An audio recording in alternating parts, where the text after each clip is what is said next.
أعوذ بالله من الشيطان الرجيم بسم الله الرحمن الرحيم. Dear learners, অনেকদিন যাবত তোমাদের সাথে শ্রেণীকক্ষে দেখা হয় না। এই জন্য আসলে শুধু আমাদের মনে কষ্ট না, তোমাদের মনেও অনেক কষ্ট আছে। স্কুলে আসতে পারো না, শ্রেণীকক্ষে টিচারদের সান্নিধ্য পাও না, সরাসরি শিক্ষা কার্যক্রম চলে না। এর একটি মাত্র কারণ কোভিড-19 মহামারী। কোভিড-19 মহামারীর কারণে আমরা ছাত্র শিক্ষকদের যে একটা সম্পর্ক, সেই সম্পর্কটার মধ্যে আসলে অনেক বড় একটা গ্যাপ তৈরি হয়ে গেছে। ইনশাল্লাহ আশা করতেছি আমাদের এই গ্যাপটা অচিরেই পূরণ হয়ে যাবে, আমাদের মাঝে আবার দেখা সাক্ষাৎ হবে, আমরা আবার শ্রেণীকক্ষে সবাই থাকবো, একসাথে পড়াশোনা করব, পরস্পর সাথে দেখা সাক্ষাৎ হবে, এই আশা আমি ব্যক্ত করতেছি। তো আসলে আমি ক্লাস নিয়েছি তোমাদের ইংরেজি বিষয়ের উপরে, সবগুলো কথা আমার ইংরেজিতে বলা দরকার ছিল, কিন্তু আমার স্টুডেন্টদের সর্বোচ্চ যাতে তারা ক্লাসটাকে বুঝতে পারে, এই জন্য আমি বাংলায় কথা বলতেছি। অনেকে হয়তো এটা নেগেটিভ দৃষ্টিভঙ্গিতে দেখতে পারে, স্যার ইংরেজি ক্লাস থেকে ইংরেজিতে কথা বললো না। আমি শুধু বাংলায় কথা বলতেছি আমার স্টুডেন্টসের সাথে, আমার শিক্ষার্থীর সাথে। এখন আমি আমার নির্দিষ্ট ক্লাসে চলে যাই। প্রিয় শিক্ষার্থীবৃন্দ, আমাদের গত ক্লাসে আমরা ইউজার কোনো ভার্বস নিয়ে কথা বলছিলাম, আলোচনা করছিলাম। সেখানেও আমি একটা প্যাসেজের সলিউশন দিয়েছিলাম। আজকে আমি একটা প্যাসেজ তৈরি করে নিয়ে আসছি। আশা করি তোমরা সবাই মনোযোগী হবে এবং খেয়াল করে শুনবে। প্যাসেজটা মোস্ট ইম্পর্টেন্ট একটা প্যাসেজ। এই ইউজার কোনো ভার্বসের প্যাসেজগুলি করতে গেলে আমি এর আগের ক্লাসেও বলেছি, সর্বপ্রথম যে ভাগগুলো দেওয়া থাকে সে ভাগগুলো বাংলা অর্থ আগে তোমাদেরকে বুঝতে হবে, ধারণা করে নিতে হবে। বাংলা অর্থ যদি সঠিকভাবে বুঝতে না পারো তাহলে সঠিক জায়গায় সঠিক শব্দটা সিলেকশন করতে পারবো না। এখানে শব্দ দেওয়া আছে। প্রথম শব্দ আন্ডারস্ট্যান্ড। আন্ডারস্ট্যান্ড মানে বুঝতে পারা, বুঝতে সক্ষম হওয়া। তার পরবর্তী শব্দ ফার্ম। ফার্ম মানে গড়ে ওঠা। কনসিডার। কনসিডারের বাংলা হলো মনে করা, বিবেচনা করা। ও শব্দের বাংলা অর্থ হলো রেডি থাকা। টেক শব্দের অর্থ নেওয়া। রেসপেক্ট শ্রদ্ধা করা, সম্মান করা। অ্যাকুয়ার্ড অর্জন করা। সাকসিড সফল হওয়া। অ্যাডমিট। অ্যাডমিটের দুইটা অর্থ, একটা অর্থ হলো ভর্তি হওয়া, আর একটা হলো স্বীকার করা। আমাদের এই আজকের প্যাসেজে অ্যাডমিট শব্দটা স্বীকার করা অর্থে ব্যবহৃত হবে। ফরগেট শব্দের অর্থ হলো ভুলে যাওয়া। এখন আমরা প্যাসেজটা পড়ার চেষ্টা করি বাংলা অর্থ সহ। তোমরা একটু মনোযোগী হও এবং বোঝার চেষ্টা করো। ইন অ্যান এডুকেশনাল ইনস্টিটিউশন, একটি শিক্ষা প্রতিষ্ঠানের মধ্যে টিচার স্টুডেন্ট রিলেশনশিপ, ছাত্র শিক্ষক যে সম্পর্ক, is dash to be the most important matter. এটাকে একটা গুরুত্বপূর্ণ বিষয় হিসেবে বেশ করা হয়, তার মানে বিবেচনা করা হয়। এটা প্যাসিভ ভয়েসের নিয়ম অনুসারে এই নাম্বার গ্যাপের মধ্যে বি ভার্বের পরে মূল ভার্বের পাস্ট পার্টিসিপল ফর্ম ব্যবহৃত হয়। তাই আমরা এখানে বিবেচনা অর্থে যে শব্দটি ব্যবহৃত হবে কনসিডার, সেই কনসিডার আমরা ব্যবহার করব এবং এটা প্যাসিভ ভয়েসের নিয়ম অনুসারে তার পাস্ট পার্টিসিপল ফর্ম ব্যবহৃত হবে। Answer a number কনসিডারড।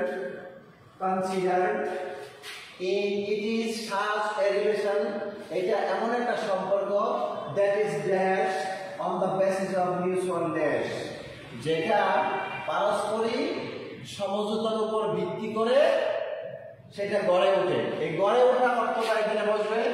গড়ে ওঠা অর্থ আমরা বলছিলাম ফার্ম।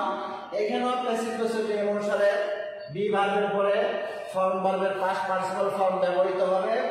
এখানে অ্যান্সার হবে B number form, past participle form. Form কেন আছে? এটা প্যাসিভ ভয়েসের নিয়ম অনুসারে। আমরা জানি প্যাসিভ ভয়েসে মূল ভার্বে সব সময় পাস্ট পার্টিসিপল ফর্ম ব্যবহৃত হয়। On the basis of mutual dash, একটা সেন্টেন্সের মধ্যে যদি দুইটা ভার্ব ব্যবহৃত হয় তাহলে দ্বিতীয় ভার্বের শেষে আইএনজি যোগ করতে হয়। এই জন্য এখানে পরস্পর সমঝোতার ভিত্তিতে, সমঝোতা বা বোঝাপড়া আন্ডারস্ট্যান্ড করতে ব্যবহৃত হয়েছে।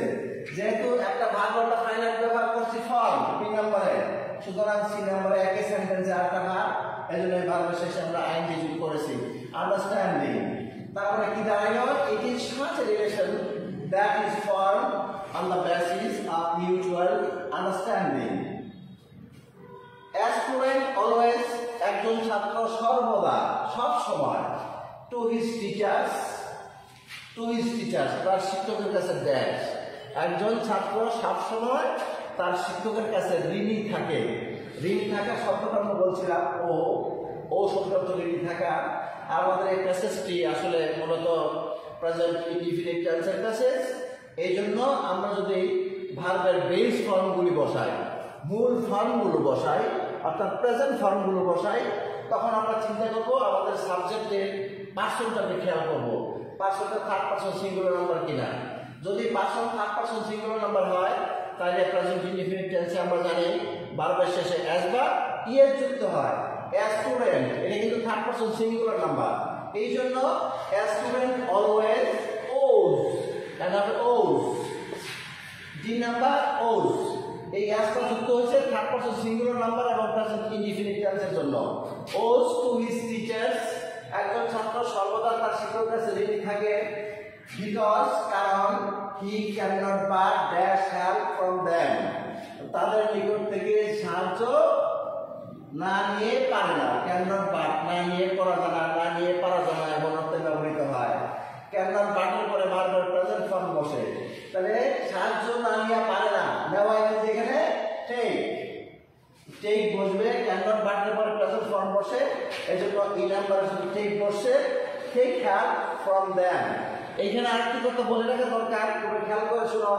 যদি ক্যান নট বাটের পরিবর্তে ক্যান নট হেল্প থাকতো, তখন কিন্তু আমরা আর টেক বসাতে পারতাম না, কারণ can not help, could not help এগুলো থাকলে তার পরবর্তী ভার্বের শেষে আইএনজি যোগ করতে হয়, তখন আমরা লিখতাম ট্র্যাকিং। আর এই বাট থাকার কারণে লিখছি তাদের form take help from them in case of dash knowledge, in case of dash knowledge, জ্ঞান ড্যাশ করার ক্ষেত্রে, জ্ঞান অর্জন করার ক্ষেত্রে। অর্জন করার অর্থে আমরা ব্যবহার করছিলাম অ্যাকোয়ার্ড।